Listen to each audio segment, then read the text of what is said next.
নমস্কার বন্ধুরা, সবাইকে জানাই শুভেচ্ছা, ভালোবাসা, অভিনন্দন। আজ আমার নিবেদন ভালোবাসার প্রকৃত অর্থ।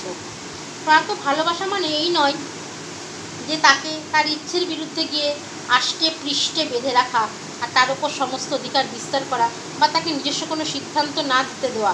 ভালোবাসা হলো সেটাই যেখানে ভালোবাসার মানুষটিকে ভালো রাখার জন্য তাকে স্বাধীনতা দেওয়া হবে আর তার সাথে তার মতামতকে গুরুত্ব দেওয়া হবে। তাকে নিজের করে না পাওয়া গেলেও সেই মানুষটির জন্য সর্বদা মঙ্গল কামনা থাকবে, তবেই সেই ভালোবাসার পূর্ণতা প্রাপ্তি করবে।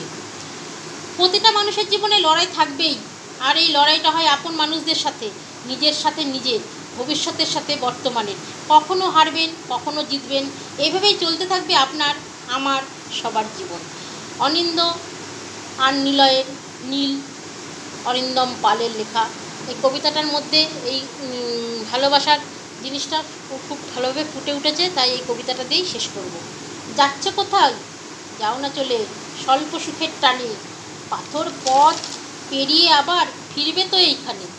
পাহাড় তুমি বৃষ্টি আনাও, কোন সে দূরের বুক, শুধু শুধু কষ্ট দিয়ে পাও কতটা সুখ। গোছানো হয়নি ঘর, আমার স্বপ্ন গোছালো, অনেক ধনে ধনী তুমি, আমি তো এলোমেলো। ফিরবে যখন দেখবে এসে বদলে গেছে সব, সম্পর্কের সবের পাশে নীরব কলরব। কে ঠিক আর কে ভুল বিচার করা হোক, অলিন্দ আর নিলয় নীল জমাট বাঁধা শোক। পাহাড় যাও, নদী যাও, অথবা নীল আকাশে, জীবন যেন এক বুয়ে মরণ ভালোবাসে। ভালো লাগলে কমেন্টে জানাবেন। সবাইকে শুভরাত্রির শুভেচ্ছা জানিয়ে শেষ করছি। ধন্যবাদ।